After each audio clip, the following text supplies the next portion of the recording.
여러분 안녕하세요. 로뎀의 정원 정원직입니다. 오랜만에 영상을 올립니다.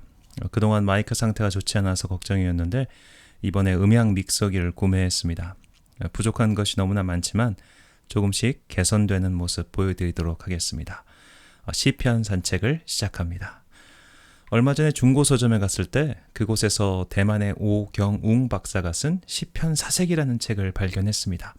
1930년대의 번역인데요. 오경웅 박사는 원래 중국의 철학자, 정확히는 법철학자였습니다. 그런 그가 가톨릭 교인이 되었고 이후 자신의 모국어로 시편을 번역한 것이죠. 우리가 쓰는 개역 개정판 성경은 최대한 원문에 가깝게 직역의 원칙을 두고 번역했다면 새번역 성경은 현대의에 맞게 최대한 의역을 했습니다. 오경웅 박사의 번역이 그렇습니다. 그의 시편은 최대한 한시의 격에 맞게 번역했습니다. 5원절구, 7원절구 이런 식으로 말이죠. 그리고 유교, 특히 사서삼경의 용어들이 혼재되어 있고요. 오경훈 박사는 자신과 같은 한자 문화권, 유교, 도교, 불교의 영향 아래 자라온 사람들이 여호와 하나님을 그들의 익숙한 언어로 만나길 바랬던 것이죠. 그래서 그것을 성영역의, 성영, 성스러운 을품, 성스러운 영창이다. 그리고 그것을 번역했다라는 겁니다. 이게 시편 번역입니다. 나중에 좀 소개할 기회가 있겠습니다만 이 시편 번역을 혼자 한 게 아니라 그 대만의 총독이었던 장제스 총통이랑 또 같이 했대요. 그래서 몇 개 구절은 또 장제스 총통의 번역이 들어있다고들 합니다. 이것을 그 영팍교회 목사님이신 송대선 목사님이 번역해가지고 출간을 하셨어요. 제가 이 책을 발견이라고 한 이유는 이 책이 1915년 5월에 1쇄를 찍었는데 이걸 그동안 기독교 서점에서는 한 번도 본 적이 없다가 중고 서점에서 찾았기 때문입니다.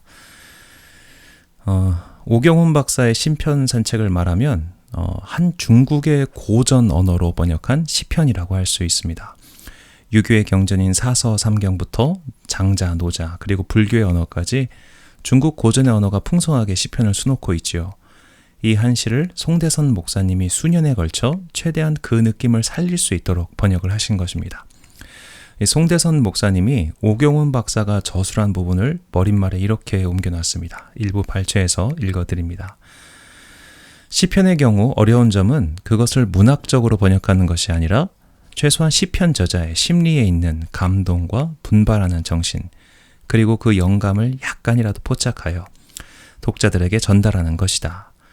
그것을 성공적으로 하기 위해 역자는 저자들 자신이 당한 것과 같은 사건과 감상을 체험해야 한다. 이게 중요한 말이죠. 저자들 자신이 당한 것과 같은 사건과 감상을 체험해야 한다. 이 과업을 위해 하나님께서는 은총에 대한 체험, 가슴이 찢어질 듯한 시험, 죄에 대한 간절한 뉘우침, 하나님의 섭리에 대한 의심 없는 신뢰, 대자연에 대한 사랑과 하나님의 말씀의 기쁨을 내 마음속에 불어넣어 주셔서 나를 준비시키셨다. 이 오경훈 박사가 시편을 번역할 때 상황이 일본군이 상하이를 점령했던 점령 치하였다고 합니다. 그러니까 나라가 망한 상황에서 또 얼마나 괴로웠겠어요. 그때 더욱더 하나님의 말씀을 붙들면서 시편의 깊이에 들어갔다는 게 이제 오 박사의 설명입니다. 자, 우리의 시편 산책이 여기서 출발합니다. 이 시간은 우리가 시편의 다양한 번역을 읽음으로 그 풍부하고 다양한 의미를 느끼는 시간입니다. 이 산책길이라는 게 그렇잖아요. 어느 날은 이 길로, 어느 날은 저 길로, 한 번은 앞으로 한 번은 뒤로 그렇게 걸으면서 어느 날 못 보던 것을 보고 못 느끼던 것을 느끼는 그런 부담 없으나 즐거운 길, 그게 산책길이죠. 우리의 시편 산책이 그런 길이 되었으면 좋겠습니다. 아무래도 해설보다는 낭독이 중심이 될 것입니다. 낭독에 쓸 책은 대한성서공회에서 출판한 새 번역 성경입니다. 우리나라에서 출판하는 모든 성경의 판권은 대한성서공회가 갖고 있지요. 대한성서공회가 출판했다고 하면 굉장히 공신력이 있습니다. 그러니까 가끔씩 보면 이제 현대인의 성경 이런 것들은 보통 영어 성경을 직역한 것이고요. 이 대한성서공회는 기본적으로 히브리어 헬라어 성경의 판권도 여기 이분들이 갖고 있습니다. 우리나라에 출판되는. 자, 그걸 통해서 직역을 원칙으로 하고 있는데 이 새번역 성경은 1993년도에 보통 이제 우리가 보고 있는 개역 개정판이나 개역 한글판 성경이 너무 좀 직역으로 하다 보니까 좀 어려워요. 그래서 이 새번역 성경을 내놨고 이것이 이제 2001년에 또 개정됐습니다. 그래서 새번역 성경 개정판인데 이것을 그냥 이제 다 2004년부터 새번역 성경이라고 부르고 있죠. 이 새번역 성경을 먼저 읽고 그리고 이제 송대선 박사가 그 번역한 오경웅 박사의 이제 시편을 또 읽고 그리고 기타 시간이 된다면 또 다른 번역들을 함께 읽도록 하겠습니다. 그리고 이제 시편의 각 편마다 저 나름대로의 제목을 정하고 그 제목에 대한 이유를 해설로 붙이겠습니다. 예, 그럼 먼저 새번역 성경으로 시편 1편을 읽겠습니다.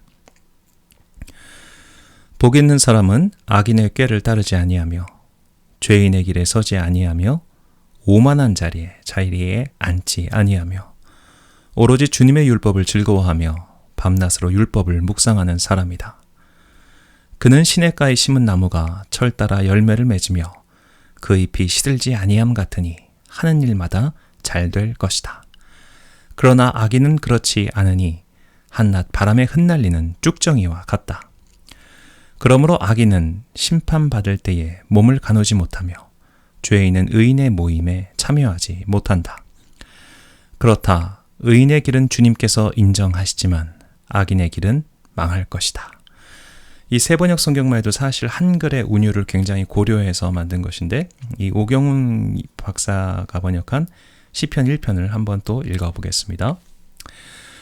군자의 즐거움 오래 가누나 선을 행하니 온갖 복이 모이고 무도한 이들과 어울리지 않으며 소인배와 함께함을 부끄러이 여기네.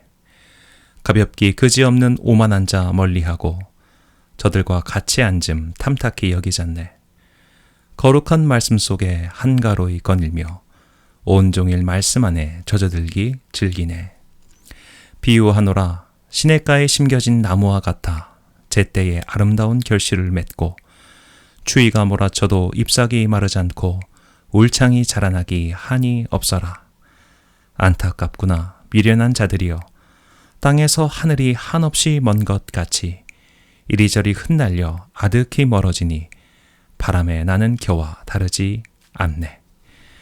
지혜로운 이들이 힘쓰는 바는 하나님 싫어하는 것 끊어버리기라. 우리 주님 바른 일을 인정해 주시고 무도한 이들 끝내 사라지게 하시리라. 이 오경훈 박사의 번역을 보면 이 복 있는 사람을 군자라고 번역하고 악인을 소인으로 번역했습니다. 유학자의 눈으로 보면 의인 그리고 복 있는 사람은 유교가 말하는 군자와 같다. 그렇게 생각한 것이죠. 1절에서 이 복 있는 사람이라고 번역한 히브리어는 아쉐르입니다. 장신대에서 구약학을 가르치셨던 은사이신 박동현 교수님께서 히브리 성경에서 나오는 복에 대해서 이렇게 말씀하신 적이 있습니다. 복은 두 가지인데 아쉐르와 바라크다. 이 바라크는 하나님 앞에 서는 복이고 아쉐르는 하나님 안에 있는 복. 이걸 굳이 구분하자면 바라크는 예배 드리는 자가 누리는 복이고 아쉐르는 기도하고 찬양하고 묵상하며 그분 안에 들어간 자가 얻는 복인 것이죠. 그런 의미에서 복 있는 자를 군자라고 번역한 것은 참 의미심장합니다. 여러분은 이제 군자라고 하면 어떤 이미지가 떠오르시냐요? 군자. 보통 뭐 유교의 이상형인 모습이고 선비의 이상형인데 이렇게 이제 밤낮으로 글을 읽고 도를 연마하는 사람을 보통 군자라고 하겠습니다만 이 군자라는 단어와 함께 저에게 떠오르는 이미지는 안빈 낙도였습니다. 가난한 생활을 하면서도 편안한 마음으로 도를 즐겨 지키는 것. 이게 군자의 바른 모습이고 또 군자만이 할 수 있는 모습이겠죠. 이런 모습을 한 제자가 공자의 제자였던 안회라는 사람이에요. 이 안회에 대해서 공자가 이렇게 얘기합니다. 현재회야 현명하구나 안회는 일단사 일표음 제루항 한 그릇밥 한쪽 방물 누추한 거처 인불 감기우 사람이라면 감내하지 못할 어려움에 처해 있으면서도 회야 불개 기락이라 안회는 즐거움을 잃지 않는다. 이 안회라는 제자에 대해서는 심지어 공자조차도 나도 저만 못하다라고 평하죠. 불행히도 일찍 세상을 떠서 공자로 하여금 하늘이 나를 버렸구나 라고 탄식하게 만들었다고도 합니다. 지독히도 가난했지만 도를 배우는 즐거움을 잊지 않았던 안회는 옛날부터 군자의 이상적인 모습이었죠. 가난하고 어렵지만 도 안에 머무를 수만 있다면 다른 어떤 것도 개의치 않았던 군자. 우리는 이 군자의 이상적인 모습에서 복 있는 사람이 어떤 사람인지 배울 수 있습니다. 하나님 안에 머물러 있으니 그 자체로 기뻐하고 즐거워하는 복 있는 사람. 그런데 우리는 복 있는 사람이 아니라 복 받은 사람이 되고 싶어 할 때가 있습니다.